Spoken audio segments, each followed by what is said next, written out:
সামনেই ছিল, বাট আমি জানতাম না একটা রুফটপ রেস্টুরেন্ট আমার বাড়ির সামনে। ওটা তোমার জন্য ডেফিনেটলি হেল্পফুল হবে যদি তুমি এয়ারপোর্টের আশেপাশে থাকো আর একটা রুফটপ ভালো রেস্টুরেন্ট খুঁজে থাকো। কারণ কোনো একটা জায়গায় যাওয়ার আগে না আমি একটু রিসার্চ করি, বাট এই রেস্টুরেন্টটা নিয়ে রিসার্চ করতে গিয়ে দেখি কোনো সেরকম ভালো ভিডিও নেই। তাই আজকে ডিটেলস এই রেস্টুরেন্টের ব্যাপারেই বলবো। কোনো টাকা দেয়নি, নিজের পকেটের টাকা খরচা করে আমি বাবা মাকে নিয়ে লাস্ট 31st নাইটে ওখানে ঘুরতে গেছিলাম। So hi guys, welcome to another blog. তো আমি সেজে গুজে রেডি হয়ে গেছি, আর আজকে হচ্ছে 31st নাইট।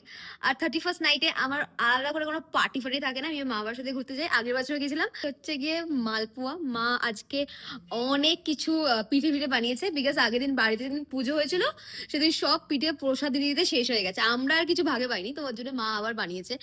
আর এদিকে মা আর পিউ রেডি হয়ে গেছে, আর মা লাস্ট মোমেন্টে আজীবন নেল পলিশ পরে। আর আমি গিয়ে এখন খাবোই, বাট আমার এত খেতে পেয়ে গেছে আমি 2-3টা মালপোয়া খাচ্ছি। ভিডিওর প্রথমেই তো অ্যাম্বিয়েন্সটা তোমাদের শেয়ার করলামই। গিয়েই ওখানে মার জন্য একটা পনির টিক্কা আর আমাদের জন্য চিকেন তন্দুরি অর্ডার দিয়েছিলাম। আর মার পনির টিক্কাটা কিন্তু কমপ্লিটলি ভেজ, কারণ আমার মা পেঁয়াজ রসুন খায় না। আর মার থেকেই শুনলাম যে একটুও কোনো পেঁয়াজ রসুনের গন্ধও আসছে না। মা বাবারা ভেজ খায় বলে রেস্টুরেন্টে আসতে চায় না, ডেফিনেটলি নিয়ে আসতে পারে। বেশ বলতেই হবে প্রতিটা খাবার না খুবই ফ্লেভারফুল। আমরা অনেক কিছু অর্ডার দিয়েছিলাম, তোমাদের সাথে না পুরো মেনু কার্ডটা আমি শেয়ার করে দিচ্ছি, পজ করে দেখে নিতে পারো। এবার বলেই ফেলি রেস্টুরেন্টটা এক্স্যাক্টলি কোথায়। এয়ারপোর্ট থেকে একটু এগিয়েই একটা গুরুদ্বারা রয়েছে, ঠিক তার পাশে। আর বাকি ডিটেলস আমি ক্যাপশনে মেনশন করে দিয়েছি।